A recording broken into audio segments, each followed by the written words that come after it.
Bonjour tout le monde. On est en train de parler d'émotions. On a parlé de peur, on a parlé de comment vivre les émotions, de les vivre dans les endroits qui sont sécuritaires. On a parlé de honte. Aujourd'hui, j'aimerais vous parler de dévalorisation. La dévalorisation, c'est une émotion qui est terrible parce que dans cette émotion-là, on perd toutes nos capacités parce qu'on a l'impression qu'on n'a pas les capacités ou les qualités pour faire des choses.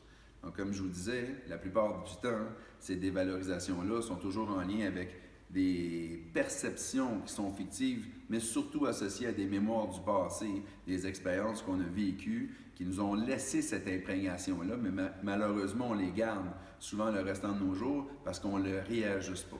En fait, ce que j'aimerais que vous sachiez surtout, c'est que toutes les expériences du passé dans lesquelles on a eu des échecs qui ont créé de la dévalorisation, qui ont créé d'autres émotions comme la honte, comme de la culpabilité, comme des remords, peu importe, toutes ces émotions-là ont vraiment été problématiques parce qu'ils laissent à l'intérieur de nous des traces qui fait que la pédale de frein, elle est comme enfoncée. C'est un peu comme si on tirait le break à bras, puis que le break à bras restait pris, puis qu'on essayait d'avancer avec le break à bras qui est enclenché. Vous comprenez que ça ne fait aucun sens.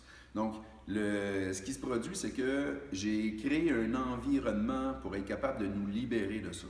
Donc, j'ai donné la comparaison avec une voiture. J'aimerais ça vous donner la comparaison avec une demeure, parce que notre corps, c'est une demeure. Donc, on est dans la période du printemps. Dans la période du printemps, on a coutume ici de faire le ménage du printemps. On va s'appliquer très bientôt à nettoyer les vitres, à nettoyer tout l'intérieur de la maison. Pourquoi? Parce qu'on a le goût d'être capable de respirer dedans, on a le goût que ça soit agréable, on a le goût que les vitres soient claires pour qu'on puisse bien voir à l'extérieur. C'est beaucoup plus agréable de vivre dans une maison qui est propre que de vivre dans une maison qui est toute sale, où est-ce que les vitres sont toutes pleines de saleté.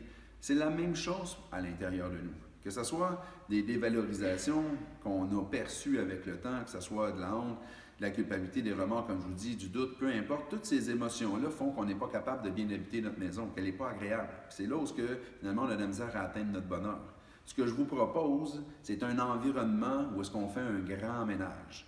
Donc, faire du ménage tout seul, c'est jamais agréable, mais de faire du ménage en groupe, où ce que la musique est là, où ce qu'on est supporté, où ce que les choses qu'on n'aime pas faire, on les fait à plusieurs, où quelqu'un fait une tâche qu'on trouve plus difficile, puis les autres on fait l'autre, à ce moment-là, ça devient agréable de faire du ménage. Donc, de faire du ménage intérieur sur nos émotions, de plonger à l'intérieur pour finalement venir à la surface, lorsqu'on le fait en groupe, dans un environnement qui est structuré pour ça, c'est toujours plus agréable. Donc, c'est pour ça que je vous ai bâti un atelier de 3 jours qui s'appelle « Osez vos émotions ».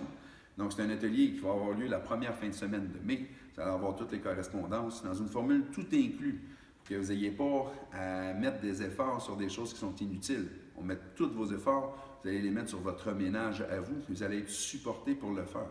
Pourquoi qu'on veut le faire supporter? Parce que, c'est plus simple.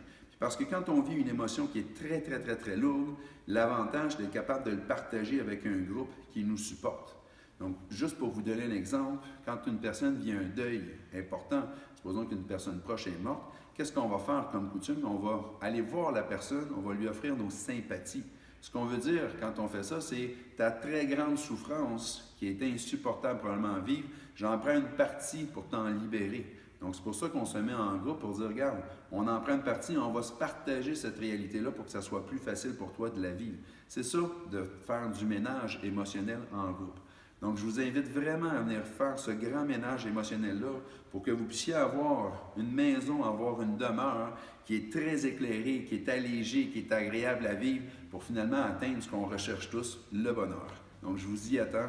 Osez vos émotions, première fin de semaine de mai.